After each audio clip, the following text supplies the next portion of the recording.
Ladies and gentlemen, welcome to the Military History Chronicles. I'm Eric, and I got my my partner over there, Will B. Cracking. Man, it's been a while since we've done one of these, hasn't it? Yeah, Oh yeah. my Feels like it. gosh. Feels like forever. Man, it just seems like a lot. You know, it's a lot of stuff going on with the Giants, so that kind of has to take priority. Yeah, definitely. Man, but yeah, welcome to Military History Chronicles. Today's subject going to be Vietnam. Okay, I'm gonna have to kind of do a disclaimer here. Nothing big. I'm gonna have to do this in numerous parts because this is just a topic that's gonna take away. It's the same thing with whether it's the American Civil War, whether it's World War II, World War any kind of big event such as this is going to take a couple of parts. There's no way that I could cover this in like an hour and a half. No Right. way.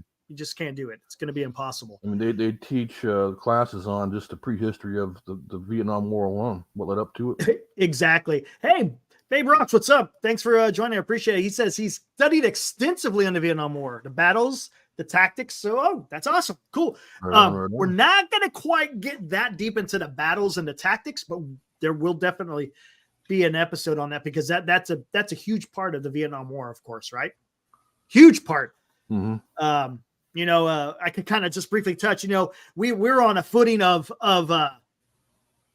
fighting a war like it was in Korea and World War II. That's how we were.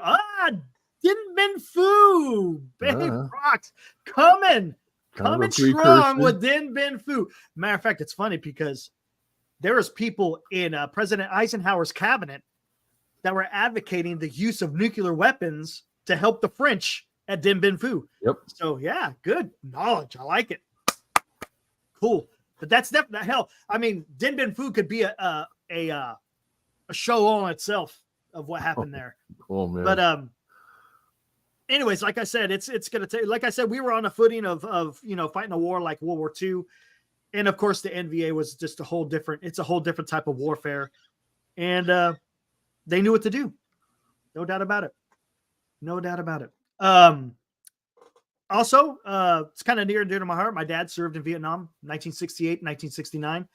I saw Clarence Beek's comment out there, said that his dad was 196th Light Infantry in 1968. Yeah, so my dad and your uncle were both in country during the same time, which is pretty cool. My dad served in the United States Marine, was stationed at Chu Lai for his whole time there. So yeah, that's cool.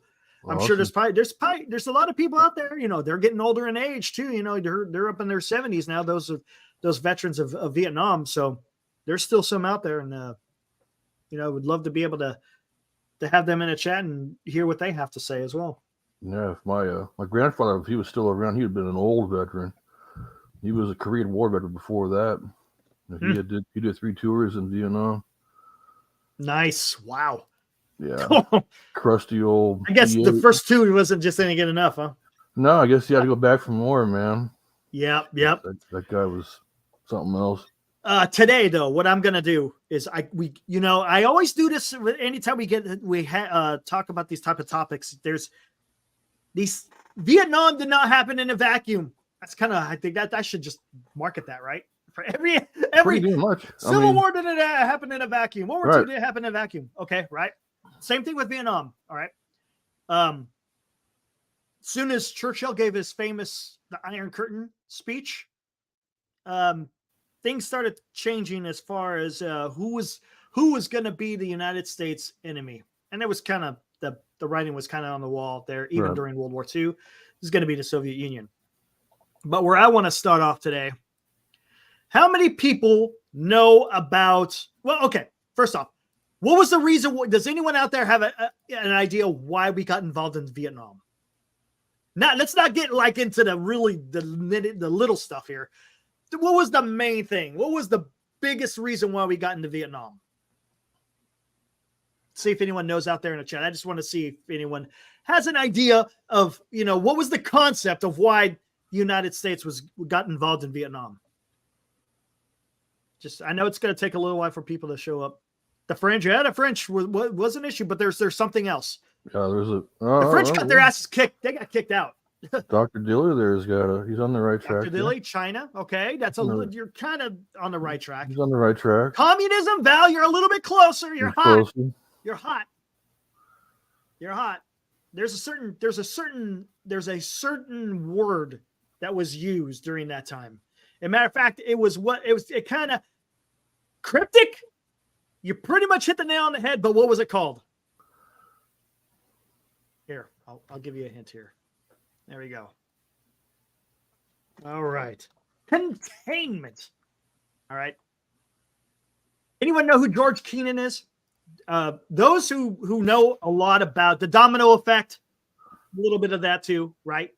But it was containment. And it all was based on the famous long telegram. All right. If you guys Google the long telegram, you'll be able to, as a matter of fact, I still have it up here. We could probably take a look gander at it. The original author, signed it as X, right? No one knew the identity of who's the person that wrote this long telegram. But it was George Kennan, and we'll talk a little bit about this. And he was an expert on the Soviet Union. If you read that long telegram, you want to talk about a nuanced document. Mm-hmm. It's incredible.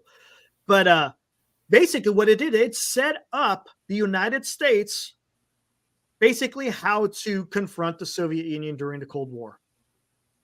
It was the whole containment. Bidenomics, oh my gosh. Let's not get in there. Let's not. Everything's fine. Nothing's wrong. No, nothing to see here, right? Oh my God. Whole house is on fire all around you. It's cool. Yeah, we're good. Nothing to see here.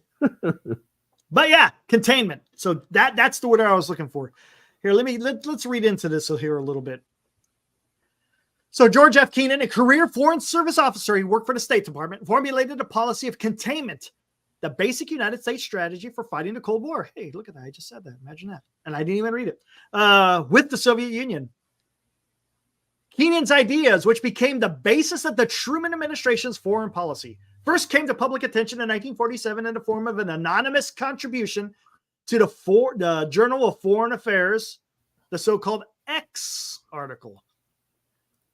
The main element of any United States policy toward the Soviet Union, Kennan wrote, must be that of a long-term, patient but firm and vigilant containment of Russian expansive tendencies.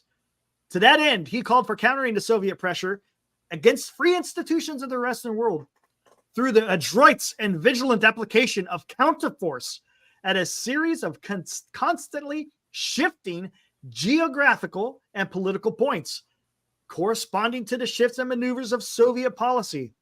Such a policy, Kennan predicted, would promote tendencies which must eventually find their outlet in either the breakup or the gradual mellowing of the Soviet Union. So this is important because American foreign policy got a little bit crazy, I think, when we're talking about containment. Because with containment, it seemed like anything any other country did was based on instructions coming from the Soviet Union. Right? That's what it was. And Vietnam was a perfect example. Because what was really Vietnam's issue? There was a civil war. Right. That's what it was. It was one side versus the other. Now, and an argument can be made. I'm kind of jumping ahead here. You had the South Korean and you had the North Korea. South Korea, they may have been just as bad, maybe even worse than communist North Vietnamese. They were corrupt.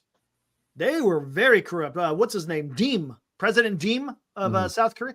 The dude was oh my gosh. No one liked him. I'm talking about in his own country. Right. It was very, what do you call it? Nepotism at its finest. And he was a Catholic. He hated Buddhists, persecuted Buddhists. I mean, he was not a good guy.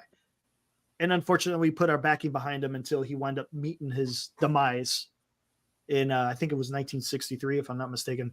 Interesting parallel to Vietnam.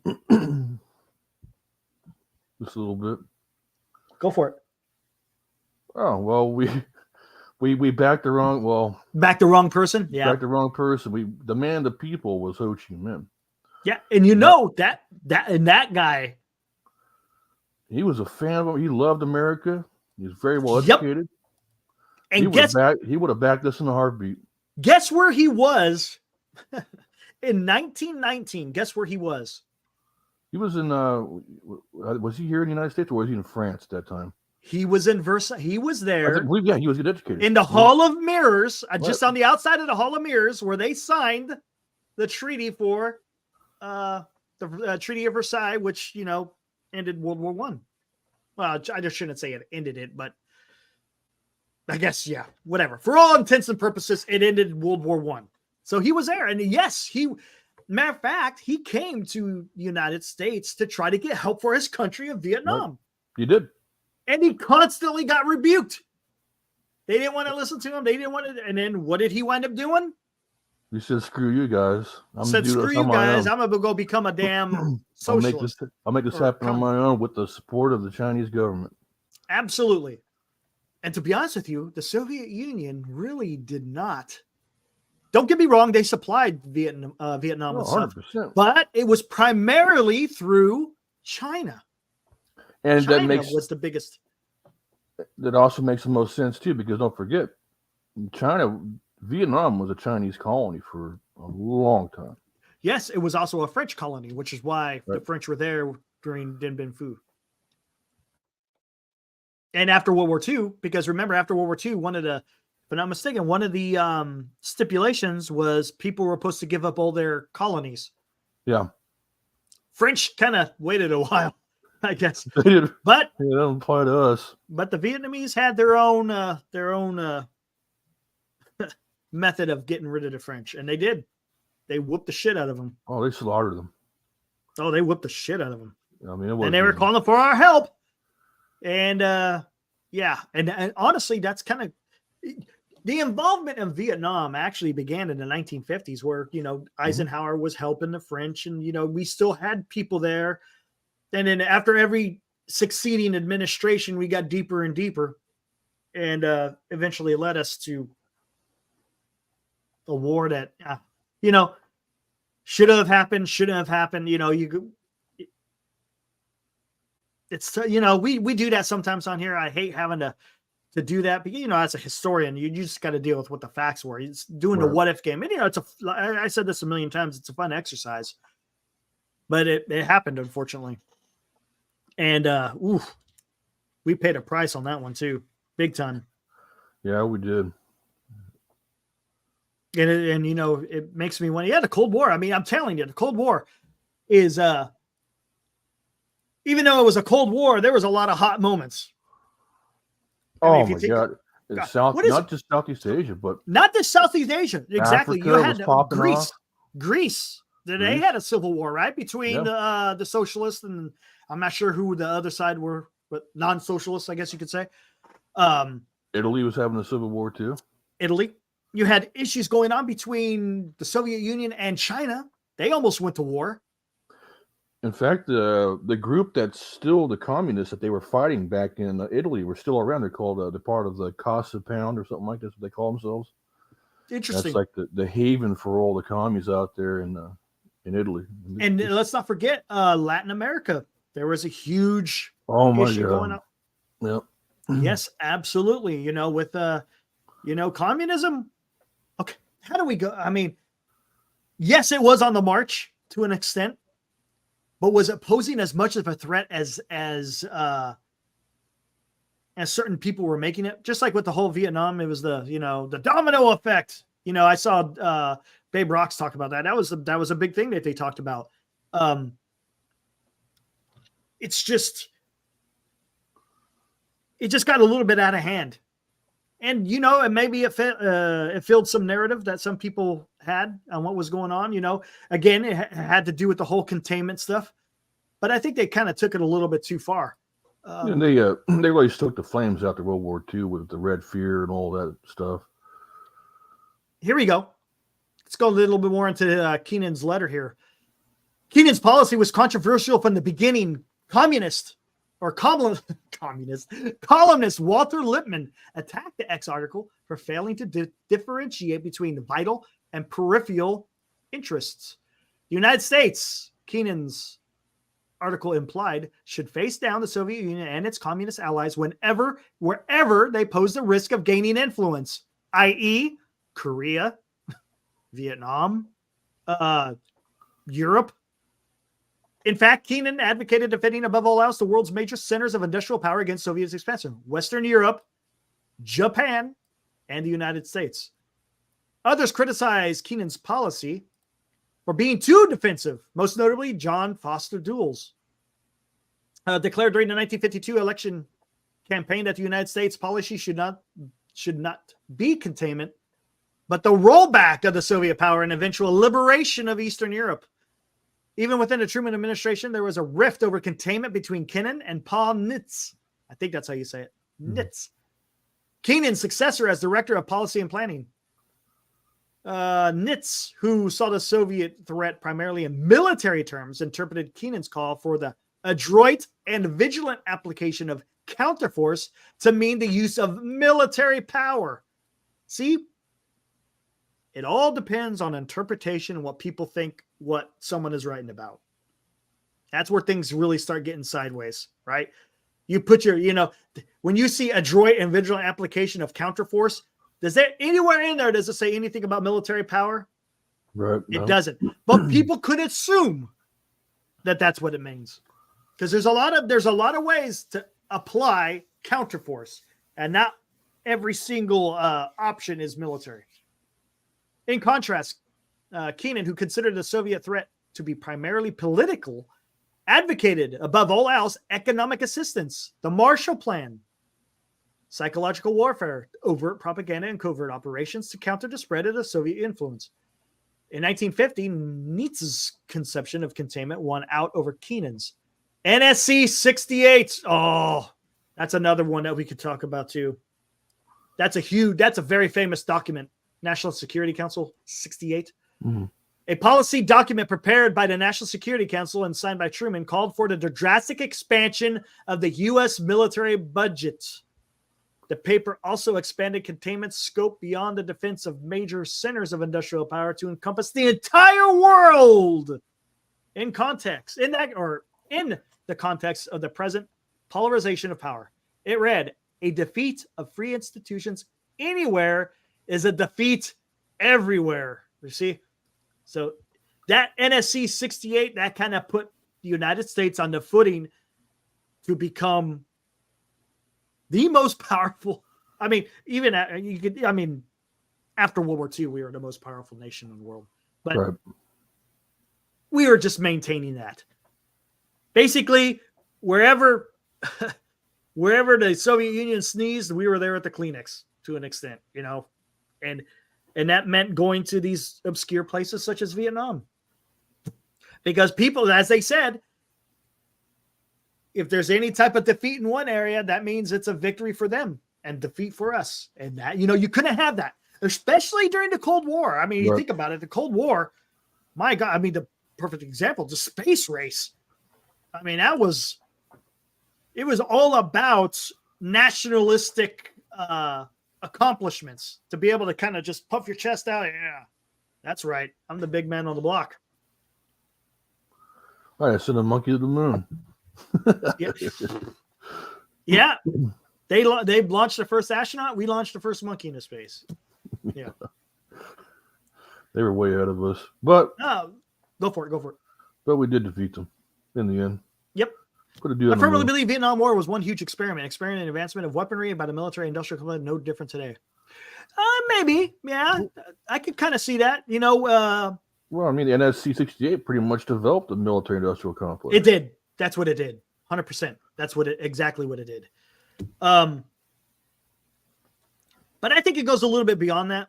Mm-hmm. I don't think it's just the advancement of weaponry. Because there is definitely some, geopolitical type of deals going on with that. It was the whole, you got to stop this. You got to stop communism wherever it rears its ugly head. Right. That's what it was. And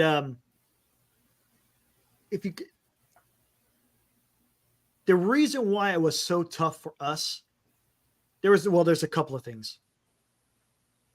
The political factor, we kind of touched on a little bit. What was the status of South Vietnam as compared to North Vietnam? Was that a place to where you wanted to confront communism? Because maybe it wasn't. And I also touched on this too. I think the tactics that we were employing during that time, it just didn't work in that type of environment. It just didn't. No, they rolled in with tanks and like, excuse me. Yeah, exactly. What do we do? And then another thing is that you would take over a piece of land, and then what happened? You wouldn't occupy it. You would leave. Right. And then you never held ground. You go in there because what it was, and this got more into later into the war as well as McNamara. It was all about body count. They thought that you kill enough Vietnamese that they're going to give up, but they didn't understand the enemy. It was a battle of ideology. It was a battle. Well, for them, it was a battle for freedom. And that you could kind of say the same with the extreme Islamic fundamentalists. They're kind of similar. Right. It's not about how many you can kill. It's because they're so ideologically driven that you can squash them down for a while, but they're going to come back. Oh, I mean, that's just look what's what we going to did happen. in Iraq and Afghanistan. We wiped out a whole generation of those guys. And now you have their kids wanting to kill us, So. And guess what? The people that we went to overthrow are right back in power. 100%, right back. And I mean, it's kind of there's parallels because look what happened in Vietnam. How many years did we fight? Come on, let's. Where do you even want to put the start date on Vietnam? Oh, geez, where? The start date? The 50s, sometime in the 50s. I mean, that's logical, but you could say probably before that, even really. And it lasted until 1975. That's when the North was able. The Vietnamese didn't really embrace the French colonization too well. No. Yeah, night vision. Helicopter, the way they the tactics of helicopter, that was huge. The air cavalry. The air cav, yep. Using B-52s as close air support. How about that? That's the first time that a strategic bomber was used as close air support during the siege of Quezon, 1968. Operation Linebacker. The Linebacker 1, Linebacker 2. Oh my God. And then, of course, the beginning when you had Rolling Thunder, Rolling Thunder, 2. yeah. Another thing is how big air power played in a role in that war. It was a little bit different. Granted, air power played a big role in World War II as well, but it was a little bit different in Vietnam. Right. One of the things that we learned from Vietnam, for the better, was actually I got one right here. It's a training aid. I used to teach combat lifesaver when I was in the Army. That's the tourniquet. Tourniquet, yeah. Oh, yeah, that's the one. Yeah, those are the newer ones. The old cat tourniquet. Yeah, where you freaking turn that thing and then put the Velcro over the top. The old windlass. Yeah. But the reason why it's such a big deal is because back then they didn't have the army we have now, and they didn't really have tourniquets like we have now either. 75% of deaths in the field were because in combat were because people bled out from their extremities. Yep. 75%. That's incredible.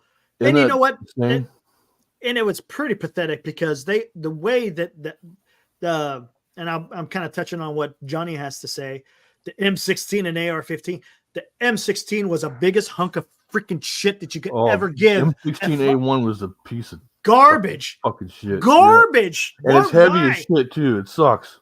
You got the AK-47, could be drenched in mud, clear the round, and you can start firing it. M16, forget about it. It ain't happening. No. It ain't happening. No way. No way. It ain't happening. And it's just, and again, it's the whole, the environment, the climate, the type of enemy. The United States was not prepared for that. No. It wasn't. I mean, even not that even far away, the Korean Peninsula was nothing like what Vietnam is. And it's a shame because, you send a lot of fighting men ill prepared to fight this type of enemy. You had a few guys out there. There's a few guys out there that knew how to take the fight to the enemy. They knew what could work, but the problem is, and this is a big issue, you know. And I'm not going to say anything new here. The the politicians got a little bit too involved in the conduct of how the fight was to be. Let fight and fight. If you just sit around in a suit all day, maybe you should not, dictate what's going on. I mean, it's not, Robert McNamara, the guy was he CEO of Chrysler, I think, if I'm not mistaken. Mm-hmm. And then he becomes, Secretary of Defense. Not exactly the right guy I think you want to have in the Department of Defense. Because ultimately, what's the purpose of the military? Ultimately, when you come down to it, kill people, break things. That's the purpose of the military. And he was trying to run it as a business. And when you try to run it as a business, that's where you're going to go all wrong. All wrong. There's a few people. Have you ever heard of David Hackworth? Yes, I have. Delta Force. Was he? I don't think he was. David Hackworth? I'm pretty sure he was. He was in Vietnam. I know that. I know he's Mac V. Sog, right? Yeah, I know he was big in Vietnam. I'm pretty sure he was. I know. I read a story about Hackworth. I remember he's got a big, thick book. About Face is what it's called. Hold on, I'm pretty sure he was in. He used to. Yeah, Hackworth. Yeah, he was in. He was in Delta Force as well later on in his career. Very highly decorated individual. Yeah, this is the guy right here. Oh yeah, Giant T. We called that sports in the Army. You guys do sports in Yep. Sports for clearing your weapon and all that stuff. Slap, pull, observe, and then hold on. Release the charging handle, and then tap up on the forward assist, squeeze the trigger. Out with the old, in with the new. Did you guys say that too? Oh no, we didn't say that one. We just said sport. When you replace the magazine, hit the magazine. Out with the old, in with the new. Oh no, black on ammo. Reloading. There you got your back, battle buddy. There it is, right there. About Face, great book. Yeah, David Hackworth is badass. Yeah, he was a badass, but he knew how to fight. We've talked about this guy before, Hal Moore. He knew how to take the fight to the enemy. A definite badass. Yep, and of course you had there was a lot of political officers as well, trying to just move up the ranks. And here's another thing that's unique with Vietnam as well. What is one thing that really had an influence on the American population with the war? Mother effing, well, we got the same thing going on today. Journalists. Okay, but there's also TV. Vietnam was the first quote unquote war to be televised weekly. And here's the thing. When you start, and it gets kind of reminded, there's a couple of moments that I think about in military history that bring to light as far as, how journalism plays a role. When it wasn't Matthew Brady, I can't remember. Maybe it was Matthew Brady, but there was another photographer during the Civil War. The one episode that brought the war to the American people was after the Battle of Antietam, because that's the first time where photographs were taken after the battle, because no one understood. The general public didn't understand what it meant to be fighting in these major battles. No clue. Then all of a sudden, all these pictures start getting released in these newspapers, and they're starting to see, and the American public are aghast. Like, wow, this is what it's about. And it starts turning the tide on whether or not, do we continue? Do we not continue? Same thing in Vietnam. People were nightly, we're seeing it on news broadcasts of everything that was happening, and people didn't like it. And it stoked that anti-war sentiment. Yeah, think about it. I mean, the LZX-ray, the Battle of the Ia Drang Valley, they had a video of a guy getting a surgical crike there, and with the medic there slicing his throat open and make sure he's breathing okay. Yeah. You know, it's not somebody's dad, maybe. Yeah, absolutely. And people are watching this and That's what knowing, they're thinking hey, too. just That think could be about my it. Because dad. there was a draft going on. So people are watching TV wondering, is that my dad? Is that my uncle? Is that my No. cousin, my best friend, whatever it may be? And it started, getting people talking about it and thinking about it, and it created an issue. Now, am I saying that you should never be able to have any type of journalist to cover this stuff? No, I mean you got to be able to cover this stuff. You have to. Right. The American people have a right to understand. Where do you draw the line? No, I mean, to me, I can't answer that question because that is difficult. I mean, they have the freedom to do what they want, but right. It's just sometimes. I mean, you saw it during the Iraq War, and early on when we invaded, which the anniversary was earlier on this week, right? You have people trying to spin stuff back then too, like, yeah. Where do you draw the line? I mean, you don't just want to just keep it to the combat cameraman, right? I mean, that's just you're seeing only one set at that point. I don't know. Correct. It's a strange thing. There's got to be a balance there. Yeah, absolutely. I mean, you had guys getting, who was that one guy? He came over and talked to us. Damn it. They had that one journalist for ABC who got blown the hell up, and he's got brain damage. Oh, yeah. I can't remember what his name is. I know who you're talking about. No, Brian Williams is the one that's a fraud. Williams. He was a fraud. Hold on, let me bring it up here. Let me see. But he gave us a book too. You had a book on all the he loved the Army medics. Those are the ones who saved his life. And so there's a whole book. If you go into the Army and you join the 60th Whiskey, which is a combat medic, you could get a free book from this guy. It's about that thick, and it's all about Bob Woodruff. Bob Woodruff, that's him. Yeah. Yep. And, yeah, his side of his face is all. Yeah, so he's roadside bomb. Roadside bomb. He got nailed. He got shot at a few times prior to that. I remember watching him. But he's got this book about medical interventions that they came into place because of the Vietnam War and then the war in the global war on terrorism.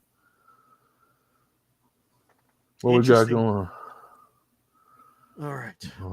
Someone Chardall got axed. I took care of that. Can only take so much, Chardall, are you on the booze, man? I know. Yeah, lay off the booze, my friend. God, man. But hey, guys, if you guys want to read the long telegram, check it out. You could go to the Truman Library Institute. Just Google it. Just Google the long telegram. And it's got a whole bunch of stuff in here. Matter of fact, it's kind of cool because they talk about how they regard it as a foundational U.S. document, right up there with the Declaration of Independence, Federalist Papers, and George Washington's Farewell Address. As a matter of fact, George Washington's Farewell Address is fantastic. That's another episode we could get into. But it gets all into this, as you can see. It's huge. The long telegram. 8,000 words. They don't write like this anymore either, man. No. Platoon, yeah, old Sergeant Barnes. Look at it, it's declassified. He was secret at one time. Had to type that damn thing out. I have what is the paper that I have? My dad gave it to me. It was declassified. Oh, it was Nixon's resignment. I actually have original copies of that memo that went out somewhere around here. I hope I do at least. Interesting. Yeah. But I mean, it kind of sets the table of what happened in the beginning of Vietnam. You had the strategy or idea. No, I don't know. We'll say it's a strategy. Mm-hmm. You got the Cold War. You want to stop the Soviets everywhere because, as Keenan talked about, and you could go back in history talking not just the Soviet Union, but the Russian Empire. They have always had expansionist tendencies. Actually, probably not just tendencies, but actualities. I mean, they were swallowing up nations on their border consistently throughout their history. Right. With the Soviet Union, it wasn't much different because look, after World War II, what was Russia doing in those occupied countries? They were taking over. They were in East Germany. They were in they eventually got into Czechoslovakia. They were on the Baltic republics. parts of Poland. I mean, they were on the move. Right. Yeah, the long telegram played a part. Yeah, exactly, because it's all about the containment. It's all about containment and how to meet the Soviet intentions everywhere. That's the problem. I don't think Keenan meant it to go that far, but he understood there was a certain way that you had to handle the Soviet Union, because he lived, I guess, in the Soviet Union for a very long time. Can't remember how long. Mm-hmm. He had a very good understanding and what made them tick and what it would take, and he understood it was going to take a long game. Some of these solutions just aren't, unfortunately, people want the instant gratification and satisfaction, right? Instead of playing quote unquote the long game. We've talked about that before, Will, with the war going on between Russia and Ukraine. Right. Russia's playing the long game. No doubt about it. And you could see the fatigue that is setting in on the Western powers. We're only 2 years into this war. We haven't even seen one foot soldier in there, and all of a sudden we're getting tired. Yeah, and one thing they have in common that allows them for a long game is really the dictatorship, right? Yes. However, we could do a long game as well, but that's not how it works anymore. There's no real patriotism. There's no one. There's no foundational. There's no foundational belief in America to move forward with. It's like you're either wrong or you're not, and it's one side versus the other every freaking cycle. And we're getting outplayed. We're playing 5 card. We're playing Go Fish while these guys are playing Omaha. Yeah. Gotcha. But this is the deal. And honestly, the long game worked, because if you think about it, look how long because he understood that the Soviet, essentially their economy, no way could it sustain a competition with the United States. Right. And we just had to wait them out. And eventually that's what it came to. I mean, Eisenhower, Kennedy, Johnson, Nixon, Carter, they did their part to a certain extent, or I should say Ford then Carter.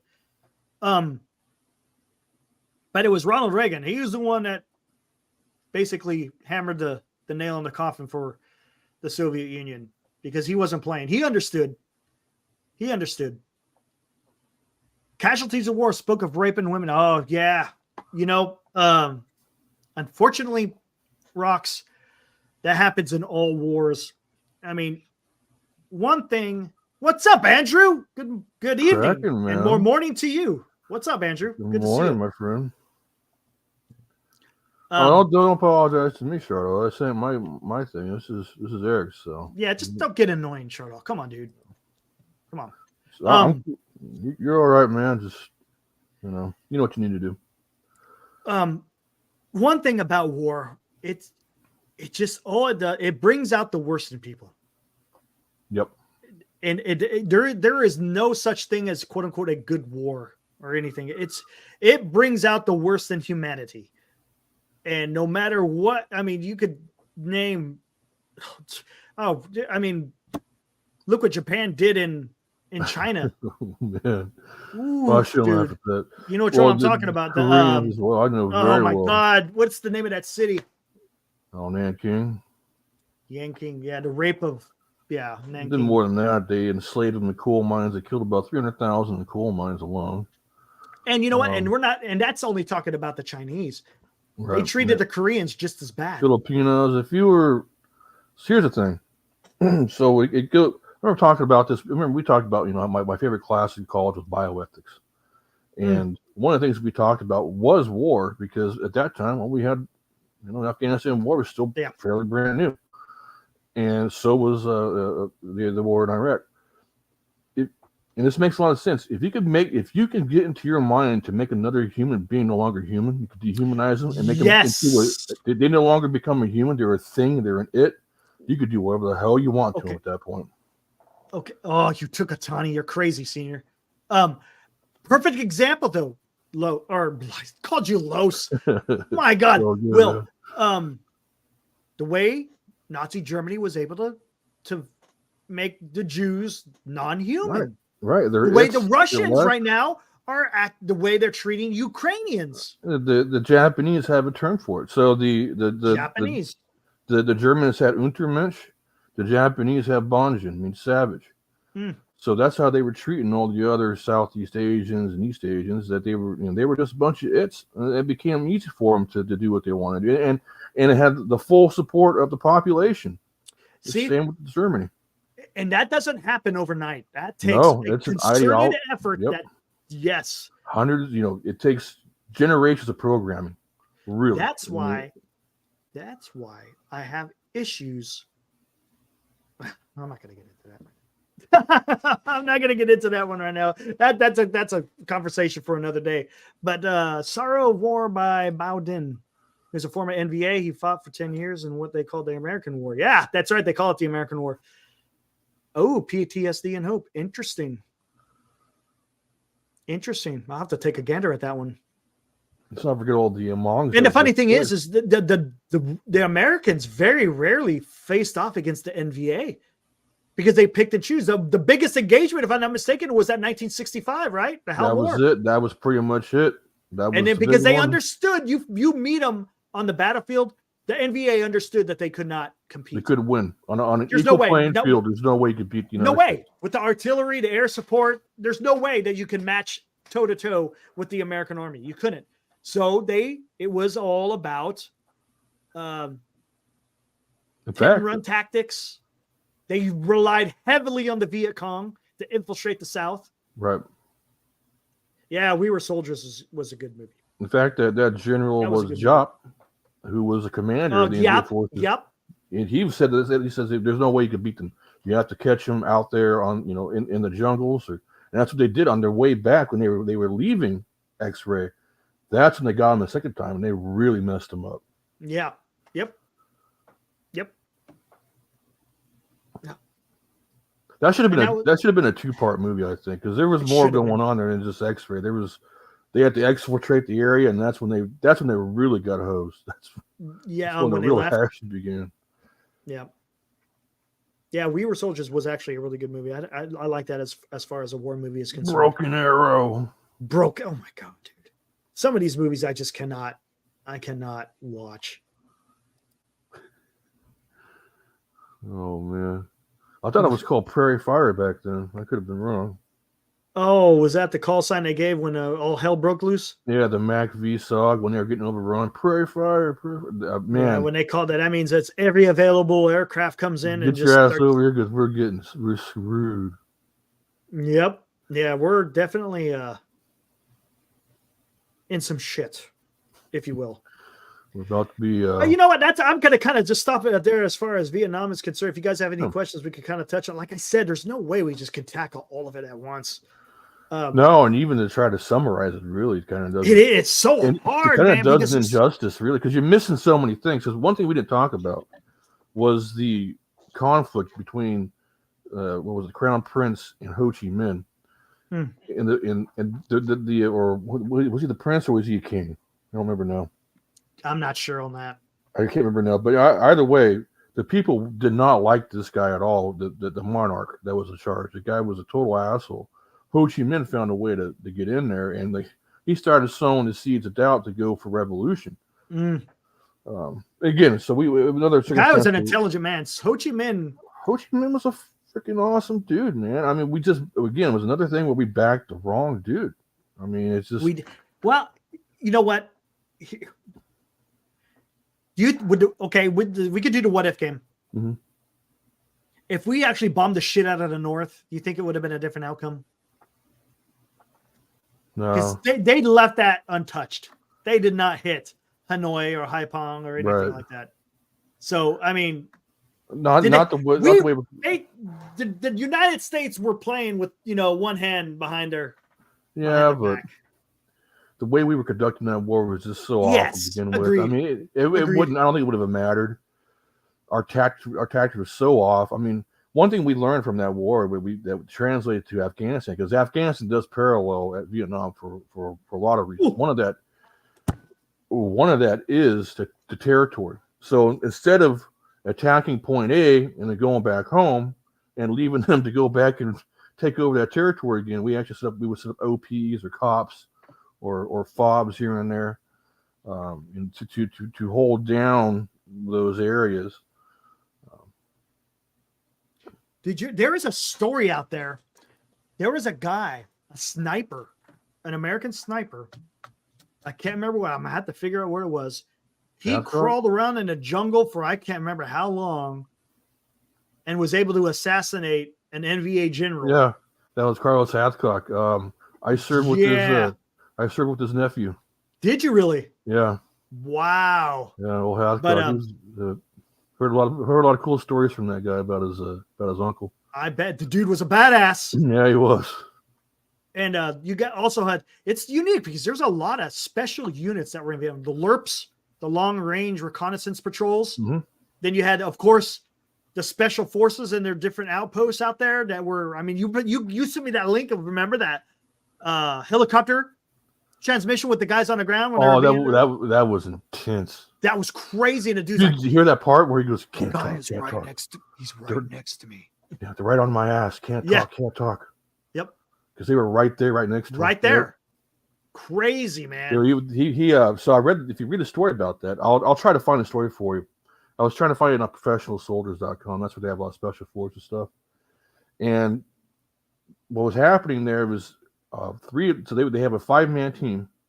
Because they observed the Ho Chi Minh Trail, right? Is that what it was? Yeah, they were out there on the border of Laos, I believe. Yeah, so right there on the Ho Chi Minh Trail. And 3 of the guys they were ambushed. 3 of the guys got wiped out immediately. This guy was wounding himself about 5 times. The guy doing the transmissions, he was carrying around his buddy who was hit by an RPG, trying to run him from the NVA. Whew. Just intense. And and that's another thing we could get into. Hey, babe, we could get into the tactics.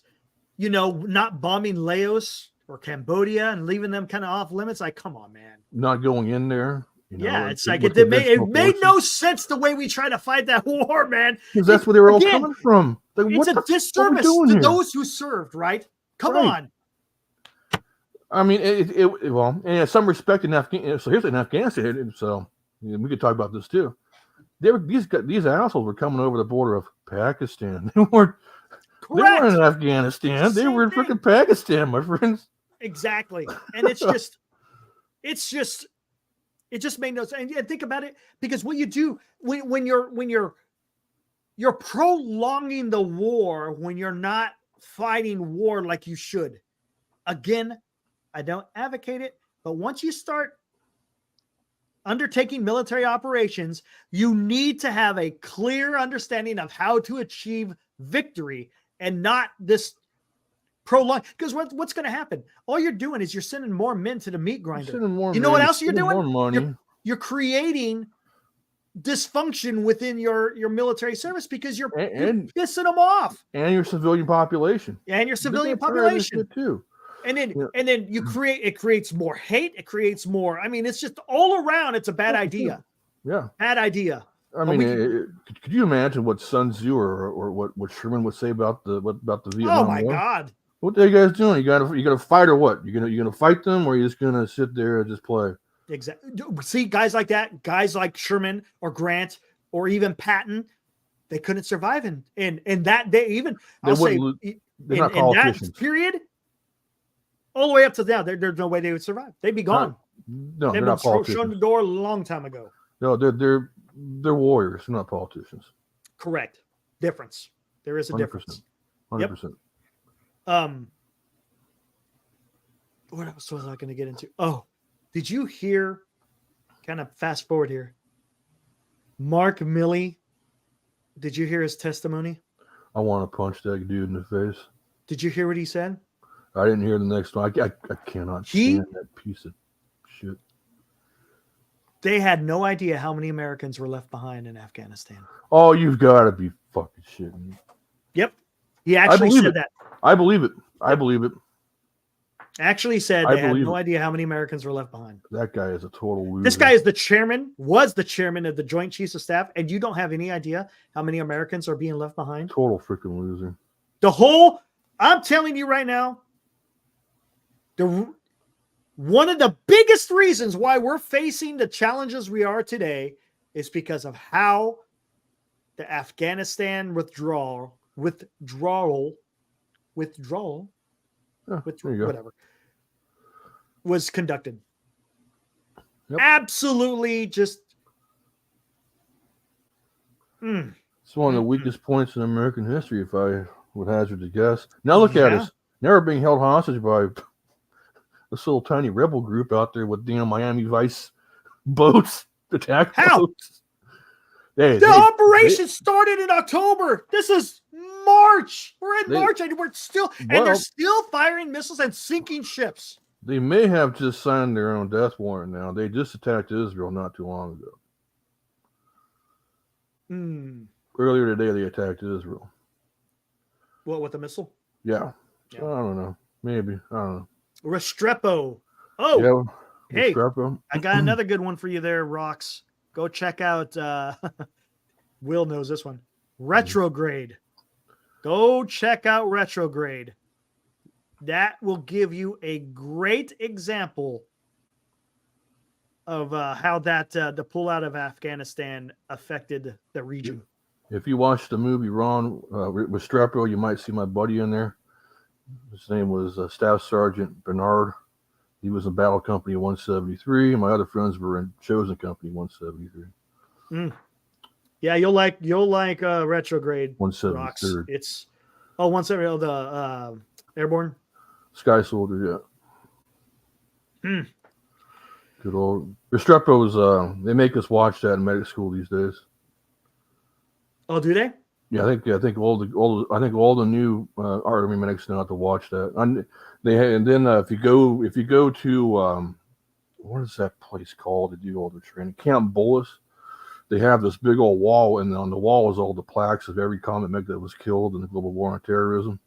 And they point out his placard on there and stuff. It's kind of hits you in the gut, kind of, because that's potentially be you as a medic, right? So yeah. Let's see.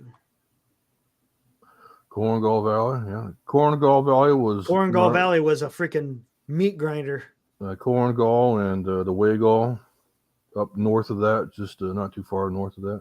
Kunar province in general was just a shit show. And the reason why is because the Khyber Pass, where all these assholes are coming from, is right there in the Kunar province. So they were hiding out in Pakistan. They would come across the border. What they would do is, you're aware of this because you were there. I mean, they had the fighting season. They would sell all their opium, buy all their guns, fuel their military, and they would come out and they would just slug it out with the American troops once they crossed the border. It's funny. I've heard stories when we were still in Uzbekistan. I had I knew people who were stationed there as an air base there in Uzbekistan. And they said these planes would land. No one was allowed to go around it. What? What's that about? And supposedly they would load it up full of opium and it would fly out. See, I'm telling you, CIA, bro. Hey, you know what the CIA was doing in Vietnam? If I'm not mistaken, I thought they said it had to do with Russians too, if I'm not mistaken. It could be, but something like that. The CIA was running drug ops back in the 50s. Part of it started in Vietnam. In fact, one of the very first prisoners of war was a CIA contractor. Flying aircraft, he was running guns. You don't know what that means. There's another guy who was running guns too, but it was full of freaking cocaine from Pablo Escobar back in the 80s and 90s. Drugs fund wars. Yeah, they do, and that's what they were. Well, they were the drugs that were being sold. They funded the Nicaragua and all that fun stuff. So, anyways, that's a whole different realm and a whole different territory. I do not want to harm myself just in case something does happen. It was the government, not me. But the CIA is some shady stuff. Shady stuff. Not the CIA. Come on. No, not at all. Neither the FBI too, right? No, looks like Michael Lorenzen was signed by the FBI is good. The Rangers. Guys. They love us. So the Rangers got another starting pitcher. Mike Lorenzen. He's not that great, but I cannot wait for this draft. I'm excited. oh yeah, how about that? Yeah, I've been doing some mock drafts myself. The Farhanian boiler is ready. Yeah, I love the one coming off the top rope. Oh, dude, I got another good one. I got one of Vince. He's got Farhan in a choke. Oh, really? Yeah, dude. What are you doing? Oh, you must be doing an AI. I'm doing AI. Yeah, AI is just freaking amazing, dude. And I got Farhan. He's on the field and he's got Brandon Crawford in the headlock. Oh, really? Yeah. What do you just type in Farhan with Brandon Crawford? Yeah, you just give it a prompt and it just goes for it. Wow. Yeah, that's wild, funny. Man. I use this thing. It's called Starry AI. All one word, 2 R's. Yeah, that's what we're gonna do. No doubt about it.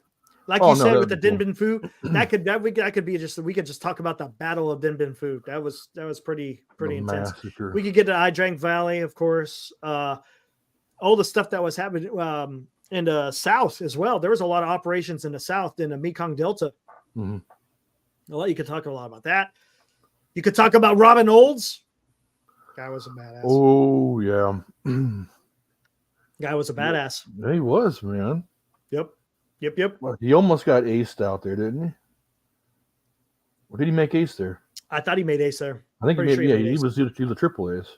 Yeah, he was a triple ace. In multiple wars. In three wars. He was an ace in 3 freaking wars. That's incredible, isn't it? Man. That's nuts. And you know what? He was he was like 46 or something during the Vietnam War. Something like that. Something like that. I mean, he was just out there kicking ass. Yep. 100%. Freaking amazing. But all right, what else do we got in here real quick? I'm trying to think if there's anything else. Well, you got the French out there deploying troops to Belarus. Mac V SOG. I got a operations. I've got a buddy whose dad was in Mac V SOG. Maybe bring him on one of these days. What else? I remember my dad told me stories when USS Missouri shot over the top of him. Oh yeah, hitting targets further inland. He says when those rounds are coming over, it sounded like a freight train. Oh yeah. He said all you hear is, and then you wait a couple of seconds and then boom. Because those are big. I mean, those 16-inch rounds are like as big as a VW. Oh man, I can only imagine. I've only ever experienced 155. That's good enough for me, man. I know, right? Oh shit. Can't imagine what that must sound like. I think it was flying over the top. I remember when I was taking a leak, man. I was out there on the rifle range. And I was out there, had this little crappy, you know how they have these little nasty shacks on those rifle ranges, you know? You just hope you don't get bit by a recluse on your balls or something. You know, he's sitting there and I'm wearing freaking full body armor and everything, and all of a sudden hear this boom. This thing goes flying over top and then hits and over yonder, and the whole freaking tin sheet metal thing started shaking. And I felt somebody punch me in the chest. It was a concussion. It was that shock. Well, at least you're in the right spot. I tell you what, I messed up one time. We were doing land nav, and we were trying to find our points. And I had the map out. I was trying to guide us to where we needed to go. Were you doing a Captain Sobel? I did a Captain Sobel. I ended up on the fucking artillery range, dudes.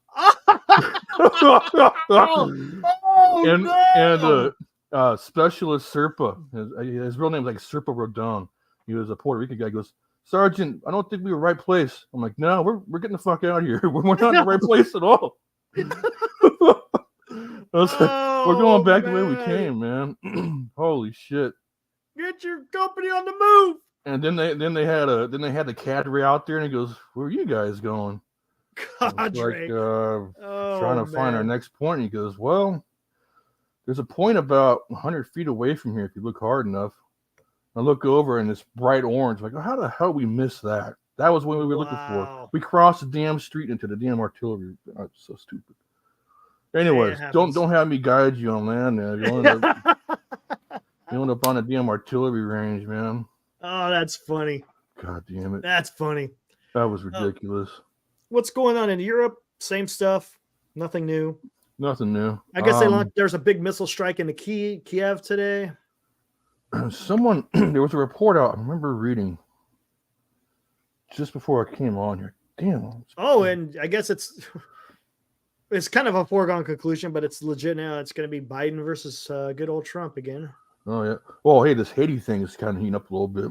They sent in Marines. Yeah, they sent in Marines, but not only that, but the Homeland Security agents down there, they were getting their houses kicked in, and the gangs going through there, stealing all their stuff. And I'm not sure what happened to the federal agent there. I don't know if he got out or if they captured him. Wow. I don't know what's going on, but that one's getting a little bizarre.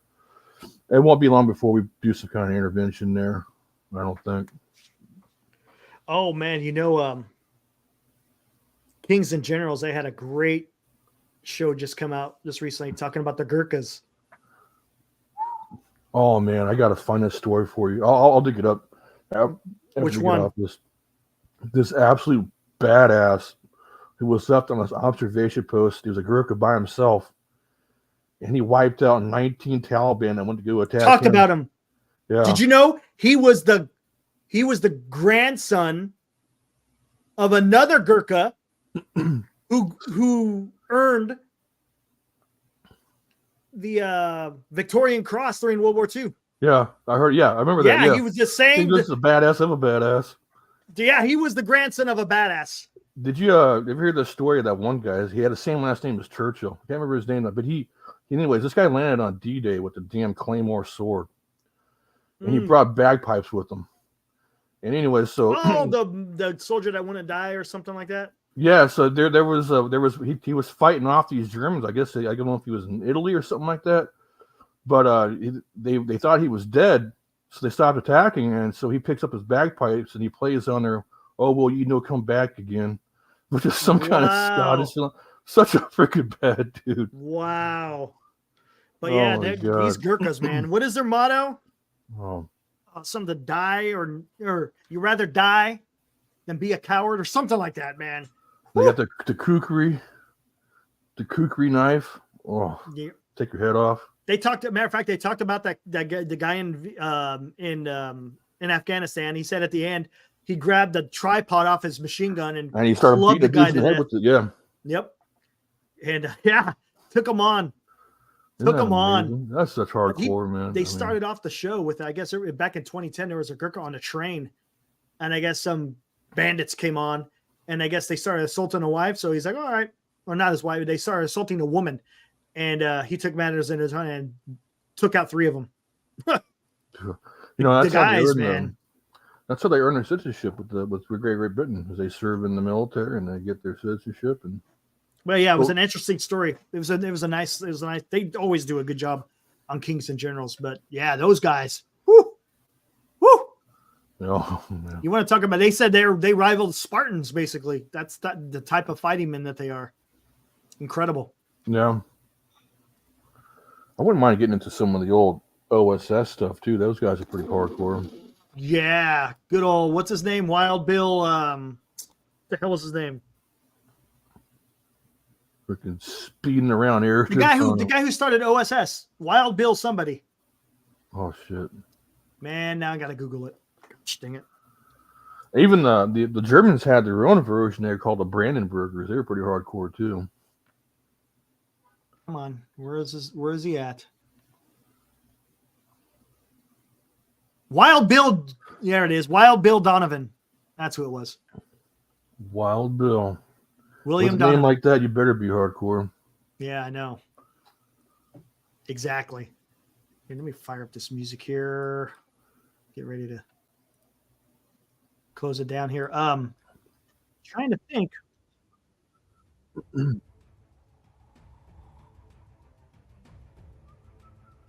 Haiti has a barbecue game. Barbecue game? Oh, fire and stuff. I don't know what that's all about. I know they do some cannibal stuff over there. I've seen some really weird videos. Yeah, I can't wait for this damn this fantasy baseball to kick off. This is going to be a lot of fun. Still waiting for Vince. I'm gonna have to send him. I think I'm gonna have to send an email to him. That's gonna be a long stream too, man. Oh, That draft's going to take a while. I wasn't a fan of doing it more than a minute, but I think we should. I think each pick should at least just be a minute. It doesn't need to be a minute and 45 seconds. That's a bit Well, long. I mean, as long as people don't have people in their auto drafting, because everybody else, like, you pretty much know what you want, right? Yeah. But I mean, the one that really what kind of messed us up the last time was just the auto draft, really. And Because then you Dan got to fumbling around. Oh man. I'm gonna have all my guys ready to go, and then we just go. Oh yeah, I'm gonna. Hopefully, I draft next to Dan again this year. That'd be hilarious. Oh god, that was so damn funny, man. That was awesome. Oh my god, that was so funny. Who do you pick? What? I was gonna pick him. God, that was funny. Now he was losing his shit. Thanks, Jim. Who's your guys' number? We don't know yet. We'll find out. I think, what is it? A couple of days before or something? Oh man, maybe this weekend, maybe Sunday or something. Maybe once the Vince joins, maybe it'll filter and go ahead and put all the draft stuff in. I kind of want to be in the middle. I don't want to be first or last, but whatever. Yeah, I kind of like 6 and 7. Yeah. That's kind of I the like sweet that. spot. Yeah, that's what I was thinking. Because you could round out you could get a nice round out of hitters and then your pitchers. Yes. What's up, Mark? If you go on the ends, I think if you go on the ends, you kind of have to load up one way or the other. Yeah, that's what I noticed. It's hard to kind of get a well-rounded. You're gonna have to. Yeah. Yeah. You're gonna have to sacrifice something there. No doubt about it. Yep. Oh shoot! Let me look it up. I haven't seen anything new on the big boy. Oh, I am. Let's see what we got here. Oh, you know what? I think I gotta re-sign up for that. Nothing yet. What? So we're getting a little. We're already in spring now. So next month it'll be in the damn 80s here pretty soon. Oh my god, what's going on with the weather here, dude? It was 80 degrees today. What? Beautiful, man. It was 80 degrees yesterday too. I'm gonna have to. I haven't been. I haven't been barbecuing at all. I do have a tri-tip sitting, but I'm gonna let that marinate for a little bit more. There you go.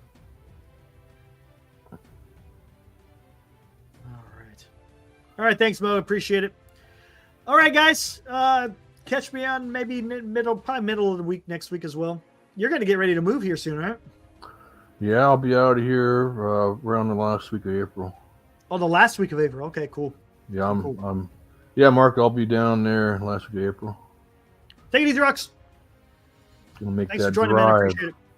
It's gonna be a hell of a drive. Yeah, it's a hell of it. I'm gonna two-part it. I'm gonna stop in Palm Desert. Oh, are you? Spend a night there and then finish the rest of it the next day. Are you hauling it down there, or? I was taking my truck.